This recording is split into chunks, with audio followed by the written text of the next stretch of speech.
Johnny is like one of my local heroes here in town. I just think the world of him. He's this rock star, mover and shaker. Everybody who knows him knows, like, he's just always got a smile on his face and doing wonderful things for the community. And so I'm really excited to support Black Dollar in all they're doing to better connect our business owners in town. So I'm going to read a little bit just about this new event that's going to be happening monthly now called Business Block. So it's a monthly networking speaking series meant to create new engagement opportunities with the area business and entrepreneur communities, while also providing a platform for minority business owners to spread news and information about their businesses, and also the struggles that sometimes come along with being a minority business owner. So this is the first of a new series. So thank you all for taking a risk and coming out tonight. So I do want to take a quick moment, introduce Rafael Baptista, the Senior Manager for Community Economic Development from the City of Raleigh, who will say just a word or two about the different types of resources we can help small business owners.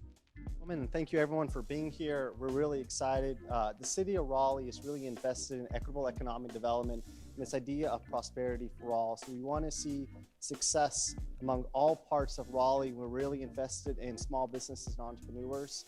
So we have a lot of different programming, a lot of different ways to support small business and entrepreneurs. If you're looking to renovate space, buy a space, we might be able to help you out. If you need a little help with business plans, figuring out how to run a business, a little bit of business coaching, we can connect you with some free resources. We do a lot of different programming. We can also help you get certified as a minority or women-owned business. So if you have any questions, you need any connections, referrals, anything at all, I'll be around. Come find me. We'd be happy to have a conversation. If I don't have the answer, typically either I can find the answer or the next guy's going to come up can find you the answer as well. So thank you so much. What's the first thing that you think of when you hear Raleigh Chamber? First word that pops in your head. Money. I love it. Business connections. What else? Networking. My next question, before you stole my thunder. No, that's fine. It's absolutely fine. I was going to ask how many of you are engaged with the Chamber. Now, we have a history and we have a narrative that we haven't been inclusive. I've been with the Chamber now for actually in January, it will be 2 years. And our priority is to make sure that we're inclusive for our entire business community. It's not just going to be exclusive, not also focusing just not on our big box, large industries, but what are we doing more to help support our small businesses? I like to say that for the most part, what we're doing is preparing the table for everybody to sit around. Now it's two streets, this is a two-way street. Ensuring that the table is prepared, but also making sure that you are able and have access to that table. Maxine Waters said that if you're not on the table or at the table, you're on the menu. And ultimately, we want to make sure that you're a part of the conversation. So that is who we are. I could talk to you hours about the value proposition of the Chamber, but the reality is, if you're not in the room, if you're not a part of the conversations, then you're going to be missing out on opportunities to be able to connect and grow your business. We want to support the entire ecosystem, and we also recognize that the small businesses are about 85% of commerce that's going on in our community. So thank you for all that you're doing and all of your support and the work you're doing in this community. And I hope I can engage you all in the future. So I'll go ahead and kick off. Derek and Santisha Walker are the co-founders of the Carolina United Flag Football Club and the Temple Vitality Foundation, respectively. So I'm Santisha Walker, and this is Derek. Derek Walker. And so we are joining forces. In many ways, we are a married couple. We're in business together, but we're also joining forces for an exclusive holiday event that we'll get to at the very end. So I am from the area. This is home to me. I did get my nursing degree from here in Wake County. I got a business degree from UNCG and then master's from Charlotte. And so something unique about me is that I actually combine nursing and business. So I'm a nurse entrepreneur, which is a really special niche in healthcare. I am Derek Walker. I'm also a native to Raleigh, North Carolina. I was actually born and raised in this city. So this city, holds a special place in my heart. I've been away and I've come back, but I was born and raised here. I graduated from Millbrook High School, and I went to Western Carolina University and received my bachelor's degree in interior design. Temple Vitality Foundation, I'll talk a little bit about the mission, but it came from a place of impact. With me being in the healthcare field, my mom and my sister are wellness coaches. We had a really passionate conversation about my brother, Alex, who has battled mental illness for 22 years. Something we wanted to do with mental illness was operate on our own terms, which means we wanted to be effective, but we wanted to start a foundation that would really take mental health to the next level. So we wanted to focus on healthy and balanced living, not just taking medications, but making sure that they are living their best life in every area. I come from a family of entrepreneurs, and it's interesting because I got a business degree, but y'all, I really was not trying to go into business at all. After I graduated, I worked in insurance for 5 years, and I wanted a bigger impact in people's lives, so I decided to do nursing. Again, I got a business degree because I'm like, hey, I have family members who are in business, but it was not my heart's desire to operate a business. Full circle, I'm a nurse and I operate in business, and it's a small business, small entrepreneurship business owner. So as a nurse, I have always had a lot of influence around me, but I think it's important for us as entrepreneurs to continue to learn, and I'll talk a little bit more about how Temple Vitality is doing that. Well, I actually have one of my co-founders also in the building. There's 3 of us, by the way. That's one, Dominique Boyd, back there. So that started in 2017. I played competitive flag football for about 10 years after playing football in college and everything like that, and decided that after playing, I wanted to kind of pass some knowledge on to like younger adults, not kids, but we're working our way towards the kids. But younger adults, like 18 and up. So in passing that knowledge, I found, you see that flag football, I don't know if you guys are familiar with it, but it's a growing sport around the country, especially with the head injuries and things that are going on in the NFL. People are afraid, but so we decided to create a platform where people could come and play flag football and also be fit and learn about being healthy and be competitive at the same time, and also, give back to our community that we are from here in Raleigh and in Durham as well. So that's how Carolina United Flag Football Club got started. Temple Vitality Foundation was established in 2015. We officially became a 501c3 nonprofit in 2016. And our mission is to transition that mental illness population to a state of independence through healthy and balanced living. We provide access to health and wellness, seminars, workshops. Our biggest support right now is through fundraising. And so we're, again, being a 501c3 nonprofit, that's how we get our funds in. Our main initiative, top initiative right now is a scholarship program. There are group homes that these individuals live in. If they're not in the hospital or not like at Holly Hill or Butner, they immediately go to a group home, most of them if they're not living with family members. There are some group homes that offer services that go beyond your standard like Medicaid paid services. Those group homes can be really expensive. So we're initiating a scholarship program that will allow those individuals to live in those group homes. So our mission is to promote continued health and fitness through the sport of flag football. That's some of the things we've already done in the community and we will continue to do. This summer we were at the Special Olympics. We volunteered for that. And we also, in August, we decided to have a book bag drive and give back to the kids while they got ready to go back to school. So those are some of the things that we do in the community, as well as travel and compete around the country. So even though we're a nonprofit, we still believe in giving back to other nonprofits because we're all in this together trying to raise funds and bring awareness. So Derek will tell you a little bit about why you want to be a part of this. Yeah, so the main thing is the big motivation behind this fundraiser was we have thrown Christmas parties in the past. So this year, since we started our nonprofits over the past couple of years, we said, well, what way to bring it back and have a fundraiser event and actually give donors and sponsors something back when they're actually donating. A lot of times we may donate, but we don't necessarily receive anything back. But not only is everything you spend that night tax deductible on your taxes right at the end of the year, which is very convenient, you actually get to have a good time. I mean, it's going to be a great time. As you can see, like she said, we're going to have 2 live bands, DJ. There's nothing you probably don't want to miss. If you're going to be around, you want to come out and have a good time and hang out with us. Yes, and you can find out more at holidaypartyforacause.eventbrite.com. And again, if you have any questions tonight, just let Derek or myself know. And this is information about our organization. So you guys come out. Find us on Instagram at All right. Thank you all for your time.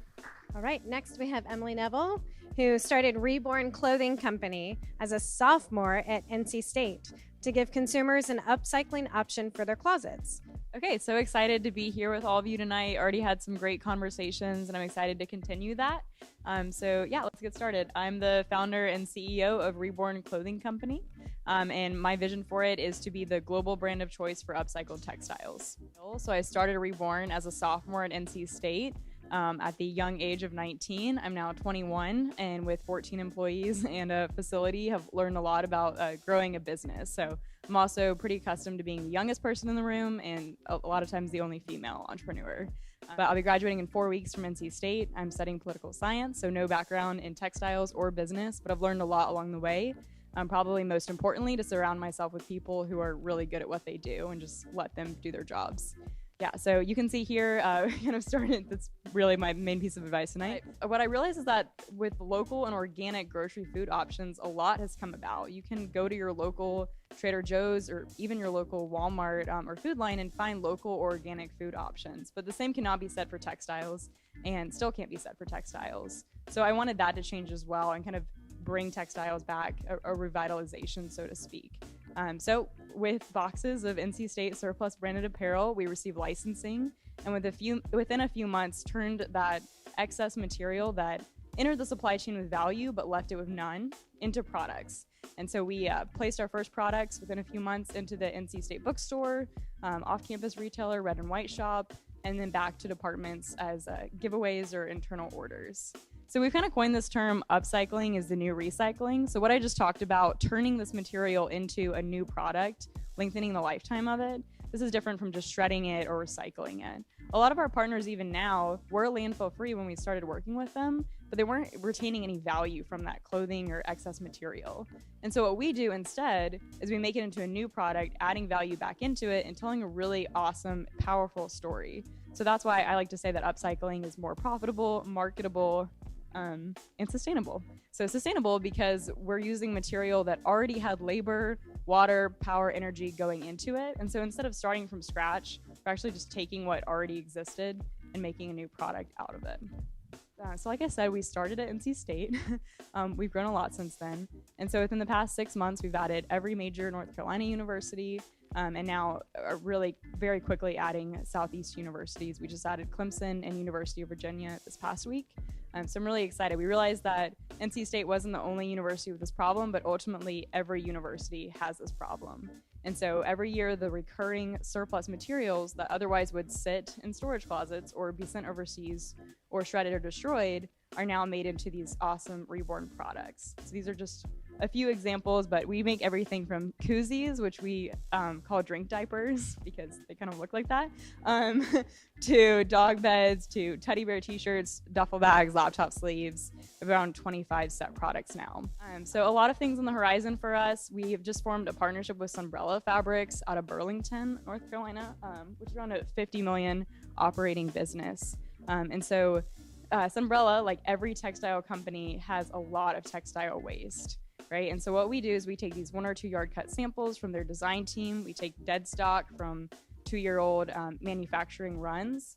And so we then turn it into one-of-a-kind totes. So these will be selling in retailers all over. We kind of tested it last summer at local Raleigh stores. They were in shops at Cameron Village, NoFo, but this spring we're adding them pretty much across the country. So very excited about this partnership. But just kind of want to harp on the fact that I didn't have any experience, leaned a lot on mentors along the way, and found a true community here in Raleigh. So I'm very excited to be in the business community here. So last speaker is Angel Green, who currently serves as the president of the Black Business Expo, which has been recognized 4 years in a row as an Inc. 5000 fastest growing privately held company celebrating its 11-year anniversary. So I am Angel Green, the president of the Black Business Expo. I believe in owning your own business. I believe that you can do anything that you're willing to wake up early in the morning to do. My passion is people. I love people. I study people, and I'm a problem solver. I've learned not to be an enabler.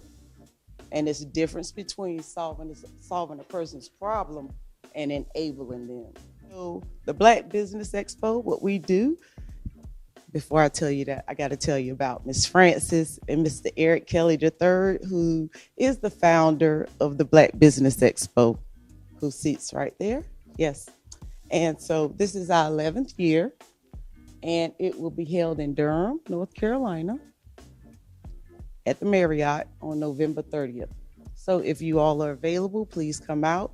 hang out with us, have a lot of fun, do business with other business people, and make some new connections, because what we do is we give out 10 college scholarships each year, up to $5,000 and a laptop computer to students that are interested in either going to college or having their own business. We thank y'all so much, and we love Black Dollar. Let's give it up for Johnny. Let's give it up for Kayla. Let's give it up for HQ. Let's give it up for everybody that's had us tonight. What I really want to kind of point out is the idea that none of you talked about the reason why you got into this was to make money, right? Like you need money to like do the things you need to do to get through life. But I hear each and every one of you with this huge passion for what it is you're doing, right? Like you're giving back in some way to our community. And I want to thank you for that. And I want to thank you for waking up every day and owning that and bringing your full selves to the table. I had a friend who once taught me, you never know what kind of pain someone's walking around in. And I think that's a really powerful thing. So to treat each other with kindness and love. And I want to thank y'all so much for putting yourselves out there tonight and being here, and thanking every single one of you for what you're doing and for being here and learning and hearing us out at the first event of what will hopefully be many. So thank you so much. Yeah. Just real quick, I want to appreciate you guys for putting this together, because one of the things I know we didn't really go over the topics that we discussed before, but I will say events like this help bridge the gap between community, city government, and those bridges that we need to cross. The whole team in the back, Kayla, Vita, Dominique, they're in the back, so we appreciate them. Raphael in the back, Nia, Christy at HQ, Heather, Joe, the whole Oak City production team. But yeah, man, this, really, we try to put it on, but it's not about us. It's about these business owners here. So we'll do this every month, and we'll hopefully it'll pick up. And again, we'll just create this platform for business owners out here to, again, like Nicole said earlier, spread news about your business, and also talk about how we can get better in the business community and things like that. So thank y'all for coming out. Appreciate it.